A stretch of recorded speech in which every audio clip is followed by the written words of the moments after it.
Praise the lord. మిత్రులారా, అందరికీ మన ప్రభువైన యేసుక్రీస్తు వారి నామంలో వందనాలు తెలియజేస్తున్నాను. దేవుని మహా గొప్ప కృప, ఆయన దయ, మరొక నూతన దినాన్ని దేవుడు మనకు అనుగ్రహించాడు. ఆయన సన్నిధిలోనికి రావడానికి, ఆయన స్వరాన్ని విని మన హృదయాలను బలపరుచుకోవడానికి, సరిచేసుకోవడానికి దేవుడు మనకిచ్చినటువంటి గొప్ప తరుణమును బట్టి దేవునికి నిండైన కృతజ్ఞతలు నేను తెలియజేస్తున్నాను. మిత్రులారా, మరి మనం పేతురు గారు వ్రాసినటువంటి ఈ మొదటి పత్రికను మనం ధ్యానం చేస్తూ ఉన్నాము. ఈ మొదటి పత్రికలో 2వ అధ్యాయంలో 17వ వచనం వరకు మనం ధ్యానం చేసుకున్నాము. ఈరోజు 18, 19, 20 ఈ 3 వచనాలను మనం ధ్యానం చేసుకుందాం. మిత్రులారా, పేతురు గారు రాసినటువంటి మొదటి పత్రిక 2వ అధ్యాయము 18, 19, 20 ఈ 3 వచనాలను నేను చదువుతాను, గమనించండి. పనివారలారా, మంచివారును సాత్వికులునైన వారికి మాత్రము కాక ముష్కరులైన మీ యజమానులకును పూర్ణ భయముతో లోబడి యుండుడి. ఎవడైనను అన్యాయముగా శ్రమ పొందుచు దేవుని గూర్చిన మనస్సాక్షి కలిగి దుఃఖము సహించిన ఎడల అది హితమగును. తప్పిదమునకై దెబ్బలు తినినప్పుడు మీరు సహించిన ఎడల మీకేమీ ఘనము? మేలు చేసి బాధపడినప్పుడు మీరు సహించిన ఎడల అది దేవునికి హితమగును. ఇందుకు మీరు పిలువబడితిరి. మిత్రులారా, ఈ వచనాలను అర్థం చేసుకోవడానికి చారిత్రక నేపథ్యాన్ని మనము మొదటగా పరిశీలన చేద్దాం. చూడండి, ఈ మొదటి శతాబ్దపు రోమా సామ్రాజ్యంలో బానిస వ్యవస్థ సమాజంలో ఒక ప్రధాన భాగంగా ఉండేది. బానిస వ్యవస్థ అంటే ఎక్కువ మంది బానిసలు ఉండేవాళ్ళు. చాలామంది ప్రజల్లో ఎక్కువ మంది బానిసలు ఉండేవాళ్ళు. వాళ్ళ యజమానులు ఎలా ఫీల్ అయ్యేవాళ్ళంటే, ఈ బానిసలను వాళ్ళ ఆస్తిగా వాళ్ళు భావించేవాళ్ళు. అయితే ఈ బానిసలతోటి చాలామంది చాలా క్రూరంగా ప్రవర్తించేవాళ్ళు. చిన్న చిన్న తప్పులకు కూడా పెద్ద పెద్ద శిక్షలు వేసేవాళ్ళు. అటువంటి దినాలు అవి. అయితే అటువంటి సామాజిక పరిస్థితులు ఉన్నటువంటి కాలంలో క్రైస్తవ్యం చాలా వేగంగా వ్యాపించింది. చాలామంది బానిసలు యేసుక్రీస్తు ప్రభువారిని నమ్ముకున్నారు, రక్షించబడ్డారు. అయితే యేసుక్రీస్తు ప్రభుని నమ్ముకున్న తర్వాత చాలామంది బానిసలు యేసుక్రీస్తు ప్రభువారిలో మనకు సంపూర్ణమైన స్వాతంత్రము ఉంది కదా, అందరూ సమానులే కదా అన్నటువంటి భావనతో కొంతమంది కొంచెం తిరుగుబాటు ధోరణిలో ప్రవర్తించే ప్రమాదం ఏర్పడింది. అటువంటి పరిస్థితుల్లో సువార్తకు కానివ్వండి, యేసుక్రీస్తు ప్రభువారి నామానికి కానివ్వండి, నింద వస్తుంది అన్నటువంటి విషయాన్ని పేతురు గారు గ్రహించారు. గ్రహించి అటువంటి పరిస్థితులు ఎలా ప్రవర్తించాలి క్రైస్తవులు అన్నదాన్ని ఇక్కడ అడ్రస్ చేస్తూ ఉన్నారు. మిత్రులారా, ఇది ఈ యొక్క మాటల వెనుక ఉన్నటువంటి చారిత్రక నేపథ్యం. ఈ మాటల్లో 4 ప్రధానమైనటువంటి ఆధ్యాత్మిక పాఠాలున్నాయి. మొట్టమొదటిది, మనం పనిచేసే స్థలంలో, మరొక మాటలో చెప్పాలంటే ఉద్యోగ స్థలంలో మన సాక్ష్యం ఎలా ఉండాలి, అది మొట్టమొదటి పాఠం. రెండవది, కీడుకు ప్రతి కీడు చేయకూడదు. అంటే అన్యాయంగా నిందలు వచ్చినప్పుడు పగ తీర్చుకోవాలి అన్నటువంటి ఆ యాటిట్యూడ్తో మనం ముందుకు పోకూడదు. కీడుకు ప్రతి కీడు చేయకూడదు, అది రెండో పాఠం. మూడవ పాఠం వచ్చేసి సహనమే దేవునికి ఇష్టమైనటువంటిది. అంటే మనం చేసినటువంటి తప్పులకు శిక్షణ అనుభవించడం అనేది సహజం, అది న్యాయం. కానీ దేవుని నిమిత్తం మేలు చేసినప్పుడు కూడా బాధలు వస్తే ఓర్పుతో సహనంతో వాటిని ఎదుర్కోవాలి, భరించాలి. ఆ విధంగా ఓర్పుతో సహనంతో జీవించడం అనేటువంటిది దేవునికి ఇష్టమైనటువంటిది. అది మూడవ పాఠం. నాలుగవ పాఠం ఏంటంటే ఇటువంటి శ్రమలలో యేసుక్రీస్తు ప్రభువారే మనకు మాదిరి. ఈ 4 పాఠాలను ఈ వచనాల్లో మనం తెలుసుకోవచ్చు. కొంచెం లోతుగా వెళ్తూ ఒక వాక్య భాగాన్ని చదువుకుందాం. సామెతల గ్రంథం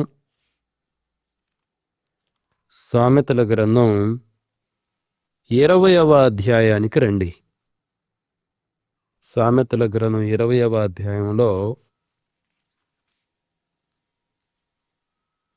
22వ వచనం చూడండి. కీడుకు ప్రతి కీడు చేసేదననుకొనవద్దు, యెహోవా కొరకు కనిపెట్టుకొనుము, ఆయన నిన్ను రక్షించును. చూడండి, కీడుకు ప్రతి కీడు చేసేదననుకొనవద్దు, యెహోవా కొరకు కనిపెట్టుకొనుము, ఆయన నిన్ను రక్షించును.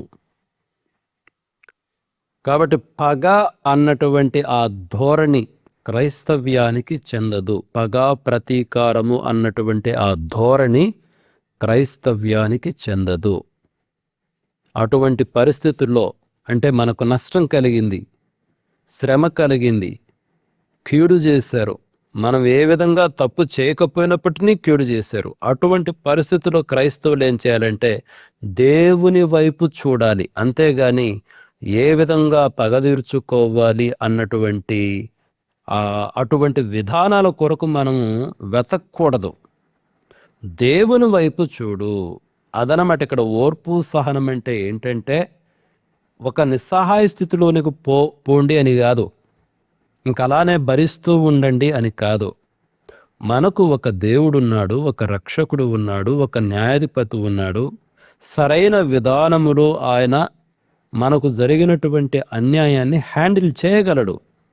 కాబట్టి కీడుకు ప్రతి కీడు చెయ్యాలి అన్నటువంటి ధోరణిలో మనం ముందుకు పోకుండా దేవుని వైపు చూస్తే ఏమవుతుందంటే ఆ పరిస్థితులను తన నామమునకు మహిమకరముగాను తన ప్రణాళికలకు ఉపయోగకరముగాను దేవుడు వాటిని మార్చుకొనగలడు. అందుకనే చార్ల్స్ స్పర్జన్ గారు అన్నటువంటి ఒక మాటను నేను మీ ముందుకు తెస్తాను, చూడండి. God gets his best soldiers out of the highlands of affliction. God gets his best soldiers out of the highlands of affliction. అంటే అర్థం ఏంటంటే దేవుడు తన అత్యుత్తమ సేవకులను శ్రమల అగ్నిలో తీర్చిదిద్ది తన మహిమ కొరకు సిద్ధపరుస్తాడు.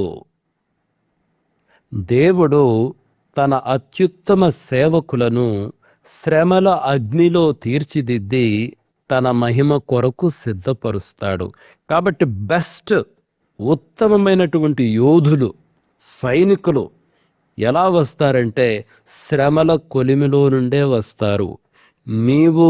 నేను ఒక ఉత్తమమైనటువంటి యోధునిగా మారాలి అనుకుంటే ఆ శ్రమల కొలిమిలో నుండి వచ్చుటకు సిద్ధపడాలి మిత్రులారా.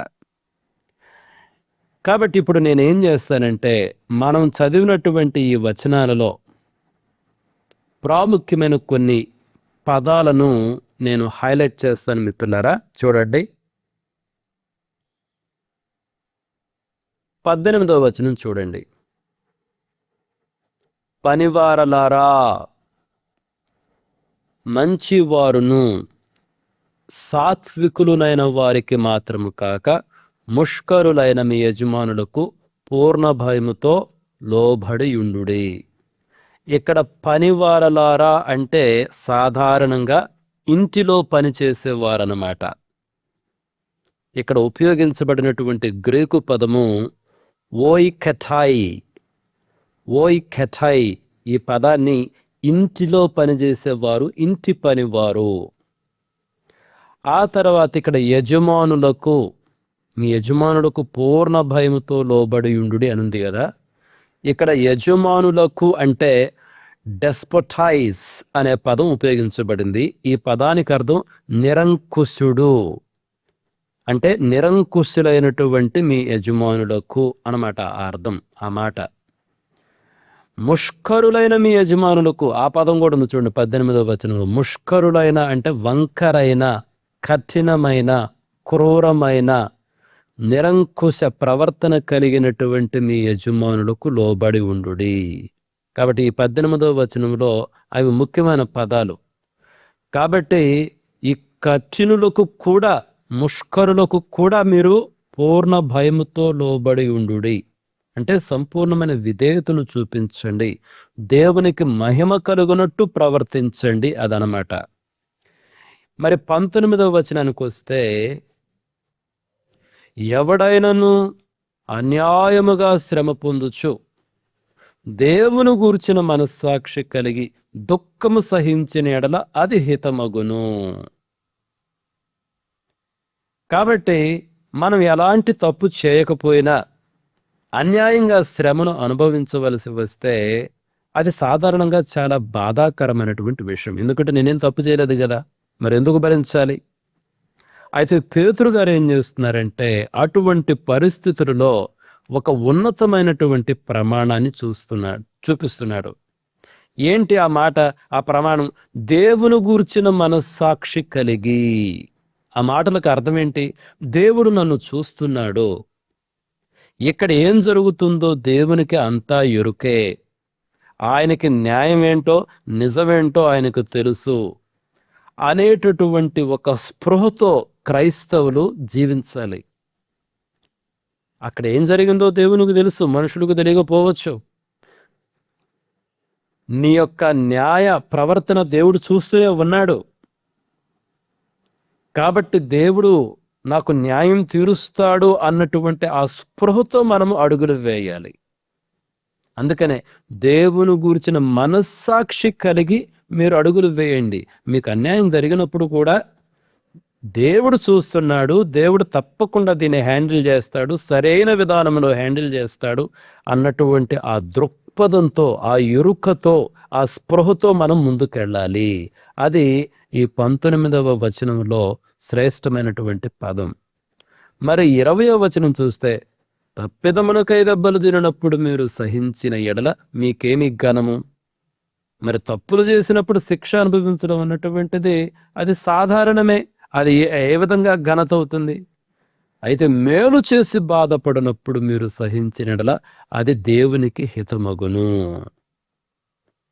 కాబట్టి మేలు చేసి కానీ, మేలు చేసి కూడా శిక్షను భరించడం అన్నటువంటిది చాలా బాధాకరమైనటువంటి విషయం.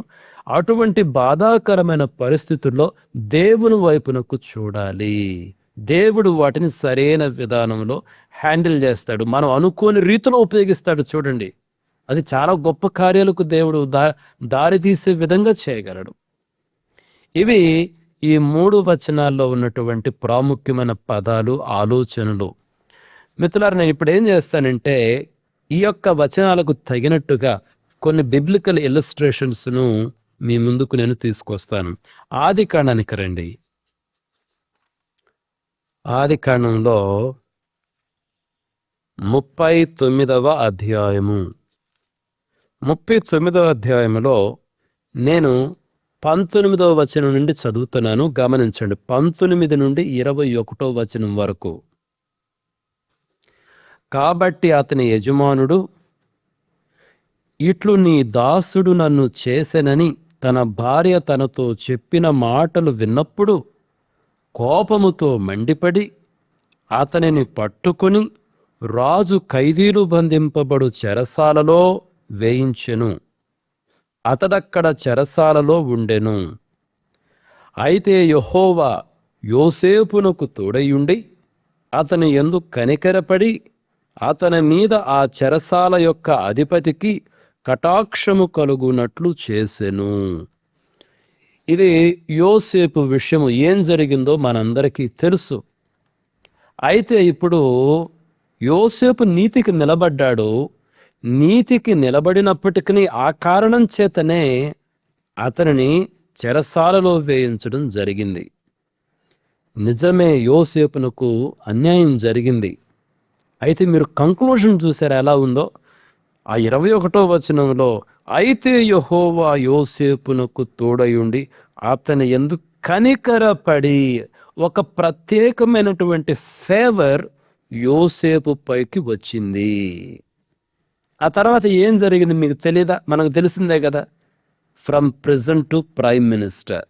ఆ తర్వాత కొద్ది రోజులకే అతడు ఆ చెరసాల నుండి, కొద్ది రోజుల నుండి, నెలల నుండి అతడు మాత్రం చెరసాల నుండి ఒక ప్రధానమంత్రి అయ్యాడు.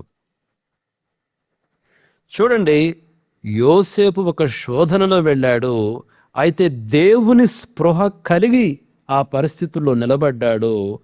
దేవుని స్పృహ కలిగి, దేవుని ధోరణి కలిగి ఆ పరిస్థితిలో నిలబడిన కారణముచే అతడు చెరసాలలో వేయబడ్డాడు. అయితే అతనుకు కలిగిన శ్రమను చూసి దేవునికి ఒక ప్రత్యేకమైన ఫేవర్, కృప, కరుణ, దయ అన్నటువంటిది యోసేపుపై కలిగింది. అయితే అటువంటి పరిస్థితిని దేవుడు ఎలా మార్చాడు? అతడు చెరసాల నుండి ఒక ప్రధానమంత్రి అయిపోయాడు. ఒక రాజు, దాదాపు ఒక రాజుగా మారిపోయాడు. From present to prime minister అంటారు దాన్ని. అది that is what going to happen. మనము దేవునికి స్థానం ఇచ్చినప్పుడు, దేవునికి చోటు ఇచ్చినప్పుడు, దేవునికి నాయకత్వాన్ని అప్పజెప్పినప్పుడు, దేవుని వైపునకు చూసినప్పుడు, పరిస్థితిని మన చేతిలోకి తీసుకోవడం కన్నా దేవునికి అప్పజెపితే అది వేరే విధంగా వెళ్తుంది మిత్రులారా. అది ఈ లోకంలో చాలా మందికి అర్థం కాదు. అన్యాయం జరిగినప్పుడు పోరాటం చేయాలనుకుంటారు. చేయడంలో తప్పు ఎంత మాత్రమూ లేదు. ఒక అన్యాయం జరిగినప్పుడు పోరాటం చేయడంలో ఎంత మాత్రమూ తప్పు లేదు. మనం పోరాటం చేసినా ఆ పోరాటంలో దేవుని స్పృహ కలిగి పోరాటం చేస్తే, దేవునికి స్థానం ఇస్తే, దేవునికి నాయకత్వం ఇస్తే ఆ పరిస్థితులు వేరే రకంగా ఉంటాయి. దేవుడు ఒక గొప్ప ప్రణాళికను ఆయన నెరవేరుస్తాడు మిత్రులారా. మీరు దావీదు విషయం ఒకసారి ఆలోచన చేయండి. మీరు కానీ సమూయేలు మొదటి గ్రంథము, ఆ సమూయేలు మొదటి గ్రంథానికి రండి, 24వ అధ్యాయము. అక్కడ ఏం జరిగిందో మొదట నేను మీకు చెప్తాను. సౌలు దావీదును చంపాలనుకొని ఏన్గెది అరణ్యంలోకి ఒక 300 మంది మనుషులను తీసుకొని వస్తాడు. దావీదు కోసం అక్కడ ఉన్నటువంటి ఆ పర్వతాలలో వెతుకుతూ ఉన్నాడు. అయితే వెతుకుతూ ఉన్నప్పుడు ఒక చోట ఒక గుహలోకి వెళ్తాడు. శంఖానివర్తికి వెళ్ళినట్టు అక్కడ బైబిల్ గ్రంథంలో ఉంది. కానీ అదే గుహలో దావీదు ఉంటాడు, అతని సైనికులు ఉంటారు. అతని సైనికులు అంటారు, దేవుడు నీ శత్రువును నీకు అప్పచెప్పాడు, ఇప్పుడు నీకు ఇష్టం వచ్చినట్టు చేయి అంటే చంపేశాయని చెప్తారు. కానీ దావీదు ఏం చేస్తాడంటే సౌలుకు తెలియకుండానే అతని యొక్క వస్త్రంలో కొంత కోస్తాడు. తన వస్త్రపు ఒక ముక్కను కోస్తాడు. కోసిన తరువాత చంపడు. ఎందుకంటే దేవుని చేత అభిషేకించబడిన వానిని నేను ఎలా చంపుతాను అని దావీదు సౌలును చంపడానికి ఇష్టపడ్డాడు.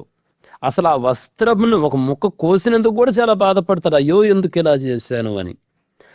అయితే సౌలు ఆ గుహలో నుంచి బయటకు వచ్చిన తర్వాత దావీదు కూడా బయటకు వస్తాడు. అప్పుడు సౌలును పిలుస్తాడు, చూడు, నన్ను చంపాలని వెతుకుతున్న ఒక చచ్చిన కుక్క లాంటి వాడిని నేను.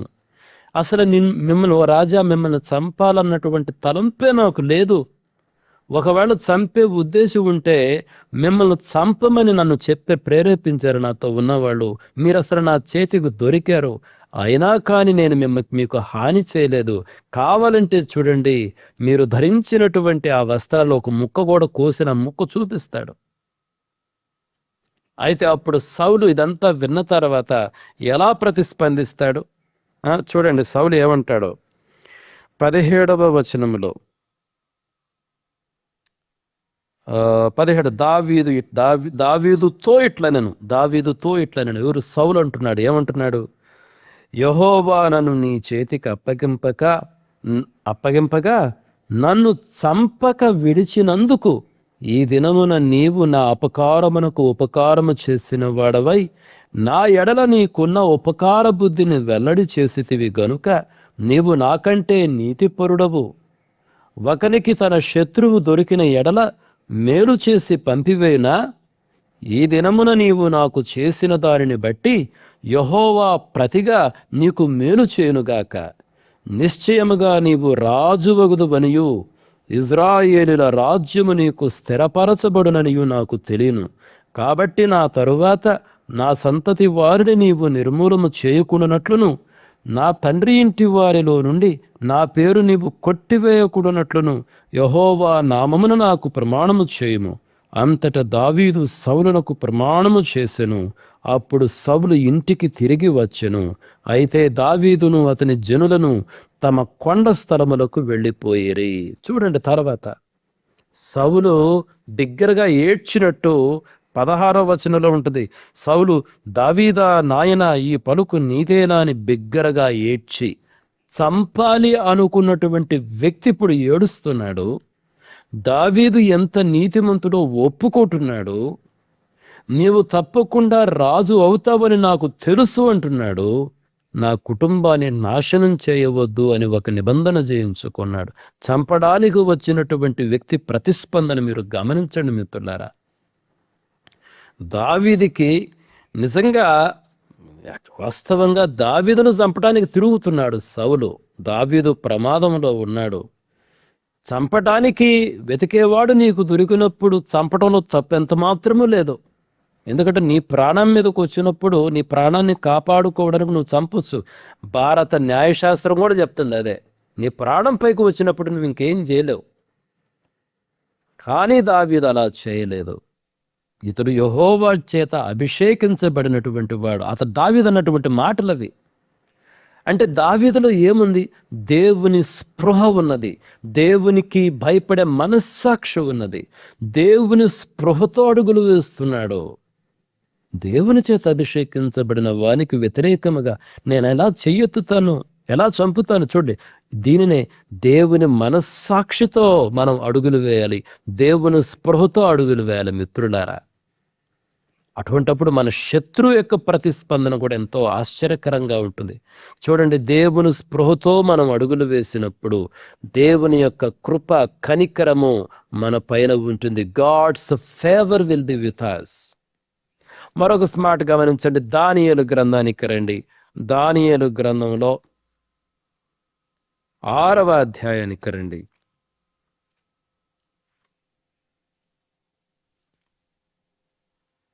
దానియేలు గ్రంథము 6వ అధ్యాయంలో మీరు గమనిస్తే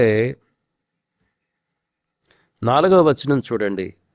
అందుక ప్రధానులను అధిపతులను రాజ్య పాలన విషయంలో దానియేలు మీద ఏదైనా ఒక నింద మోపవలనని ఉండి తగిన హేతువు కనిపెట్టుచుండిరి గాని దానియేలు నమ్మకస్తుడై ఏ నేరమైనను ఏ తప్పైనను చేయువాడు కాడు గనుక దానియేలులో తప్పైనను లోపమైనను కనుగొనలేకపోయిరి. అందుక మనుష్యులు అతని దేవుని పద్ధతి విషయమందే గాని మరి ఏ విషయమందును అతనిలో లోపము కనుగొనలేమను కొనిరి. చూడండి, దానియేలు నమ్మకమైన సేవ, నిందారహితమైనటువంటి సేవ, ఒక క్రమశిక్షణ, దేవుని నామమునకే ఘనత తెచ్చినటువంటి సేవకునిగా దానియేలు ఇక్కడ ఉన్నాడు. కానీ దానియేలు అలా ఉన్నందుకు వాళ్ళు ఎంతో కుట్రలు పన్నారు. దానియేలుని ఏ విధంగానైనా సరే రాజుకు ఒక శత్రువుగా, అవిధేయునుగా చిత్రీకరించాలని ప్రయత్నం చేశారు కూడా. 16వ వచనానికి రండి. అంతట రాజు ఆజ్ఞయ్యగా బంట్రౌతులు దానియేలును పట్టుకొని పోయి సింహపు గుహలో పడద్రోయగా నీవు అనుదినము తప్పక సేవించుచున్న నీ దేవుడే నిన్ను రక్షించునని దానియేలుతో చెప్పెను. వారు ఒక రాయి తీసుకుని వచ్చి ఆ గుహ ద్వారమున వేసి దాన్ని మూసివేసిరి. మరియు దానియేలును గూర్చి రాజు యొక్క తీర్మానము మారునేను అని రాజు ముద్రను, అతని అధికారుల ముద్రను వేసి దాన్ని ముద్రించిరి. చూడండి, వాళ్ళు ఎంత దుర్మార్గులో.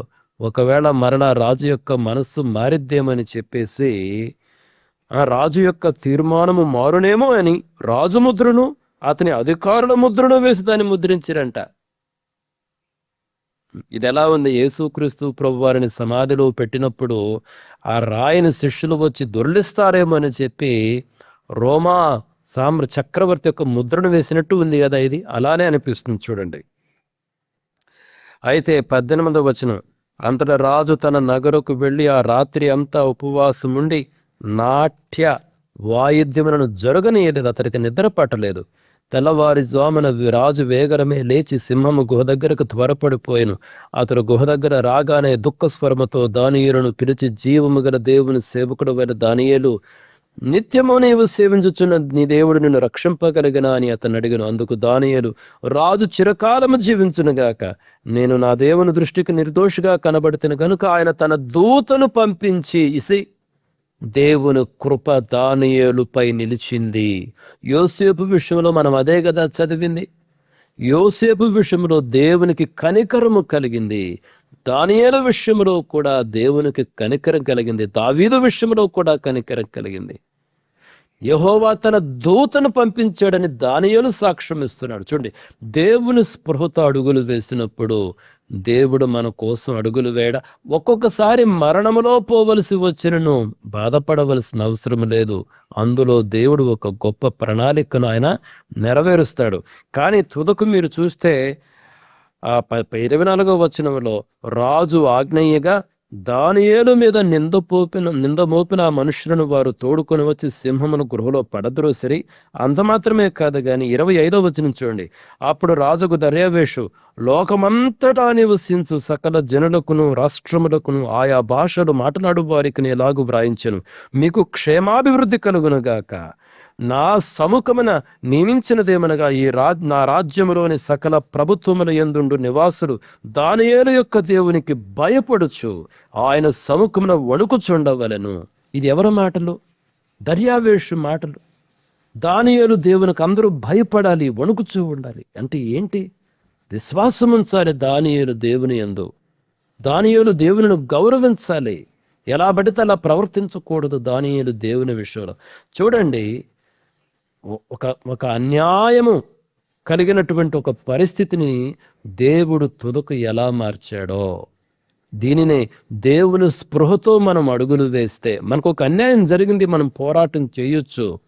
కానీ మిత్రులారా, దేవుడు ఒక రాజ్యాన్ని నిర్మించుచున్నాడు. ప్రతి సిచ్యువేషన్ని మనం దేవునికి అప్పగిస్తే దేవుని రాజ్యమునకు దేవుని రాజ్య నిర్మాణమునకు అనుకూలమైన ఇటుక వలె ఆ పరిస్థితిని ఆయన మారుస్తాడు. ఒక అనుకూలమైన ఇటుకగా ఆయన మారుస్తాడు. మిత్రులారా, ఇదే విషయాన్ని మీరు పౌలు శీలల విషయంలో మీరు తర్వాత చదవండి. 16వ అధ్యాయం అపోస్తలుల కార్యగ్రంథం 16వ అధ్యాయం చదివితే పౌలు శీలలు వీరు ఫిలిప్పి పట్టణంలో ఉంటారు. పుతోరు అనేటువంటి దయ్యముతో బాధపడుతున్నటువంటి ఒక అమ్మాయికి విడుదల కలిగిస్తారు. ఆ కారణంతో పౌలు శీలను చెరసాలలో వేస్తారు. కానీ చెరసాలలో వాళ్ళు దేవుని స్తుతిస్తారో ఒక పెద్ద భూకంపం వచ్చింది. ఆ రాత్రి ఆ చెరసాల నాయకుడు అతని కుటుంబము యేసుక్రీస్తు ప్రభువారిని తమ సొంత రక్షకునిగా అంగీకరించారు. అంటే ఏమైంది? ఒక అన్యాయము, అక్రమము, మేలు చేసి వీళ్ళు శ్రమ పొందారు. ఇప్పుడు ఆ అమ్మాయి ఒక దయ్యం దురాత్మతో బాధపడుతూ ఉన్నది. ఆ దురాత్మ యొక్క సంకెళ్ళ నుంచి విడిపించటం అది మేలు, ఆ అమ్మాయికి మేలు. కానీ ఆ అమ్మాయిని ఉపయోగించుకుని వ్యాపారం చేసుకున్నటువంటి వాళ్ళకి నష్టం. అన్యాయంగా వీళ్ళని చెరసాల్లో వేసి కొట్టించారు. కానీ ఆ పరిస్థితిలో దేవుని స్పృహతో వీళ్ళు ప్రవర్తిస్తున్నారు కాబట్టి అక్కడ కొంతమందిని దేవుని రాజ్యములోనికి నడిపించటం జరిగింది. చూసారా, ఒక పరిస్థితిని దేవుని రాజ్య నిర్మాణమునకు అనుకూలమైనటువంటి ఇటుక వలె వాళ్ళు మారుస్తున్నారు. అది ఇక్కడ పేతురు గారు చెప్తున్నారు. దేవుని మనస్సాక్షితో మీరు అడుగులు వేయండి. మీరు తర్వాత చదివితే పేతురు గారు చాలా చక్కగా చెప్తారు. యేసుక్రీస్తు ప్రభువారే ఈ విషయంలో మనకు మాదిరి. జనాలు ఆయన ఒకసారి రాజుగా చేయాలనుకున్నారు, కానీ ఆయన తిరస్కరించాడు. కానీ ఆయన రాజుగా అవ్వడానికి శ్రమల మార్గమును ఎంచుకున్నాడు. సిలువ శ్రమలు అనేటువంటి మార్గాన్ని ఎంచుకున్నాడు. దేవుడు అన్ని నామముల కన్నా ఉన్నతమైనటువంటి నామాన్ని ఆయనకి ఇచ్చాడు. మిత్రులారా, యేసుక్రీస్తు ప్రభువారే మనకు మాదిరి. కాబట్టి లోకం ఆయనను రాజుగా చేయాలనుకున్నా గాని ఆయన తిరస్కరించి దేవుని మార్గంలో వెళ్ళాడు. అది విషయం, ఇక్కడ డిఫరెన్స్. ఆయన తనకు జరుగుతున్న అన్యాయాన్ని ఎదిరించవచ్చు, ఎంత మాత్రము తప్పులేదు. మనకు జరిగే అన్యాయాన్ని ఎదిరించవచ్చు, ఎంత మాత్రము తప్పులేదు. అయితే దేవుని మనస్సాక్షితో అడుగులు వేస్తే ఏమైందంటే ఆ పరిస్థితిని దేవుడు తన రాజ్య నిర్మాణమునకు ఉపయోగకరమైన ఒక చక్కని ఇటుక వలె మార్చగలడు. యేసుక్రీస్తు ప్రభువారి వలన ఈ రోజు లోకమంతా రక్షణలోనికి నడిపించబడుతుంది. ఎంత గొప్ప విషయమో. కాబట్టి మిత్రులారా, నేను ముగించే ముందు ఈ 4 పాఠాలు గుర్తుపెట్టుకోండి. నేను ప్రారంభంలో చెప్పాను, మనం పనిచేసే స్థలాలలో మన సాక్ష్యం చాలా ప్రాముఖ్యమైనటువంటిది. కీడుకు ప్రతి కీడు చేయాలి అన్నటువంటి ధోరణితో వెళ్ళకూడదు. దేవుని మనస్సాక్షితో, దేవుని స్పృహతో, సహనంతో మనం అడుగులు వేయాలి. ఇటువంటి శ్రమలలో యేసుక్రీస్తు ప్రభువారే మనకు మాదిరి అన్నటువంటి విషయాన్ని మనం గమనించాలి. ఈ విషయాలను గ్రహించడానికి కావలసిన కృపను దేవుడు మనలో ప్రతి ఒక్కరికి అనుగ్రహించాలని కోరుకుంటూ ముగిస్తున్నాను. May God bless each one of you. Thank you.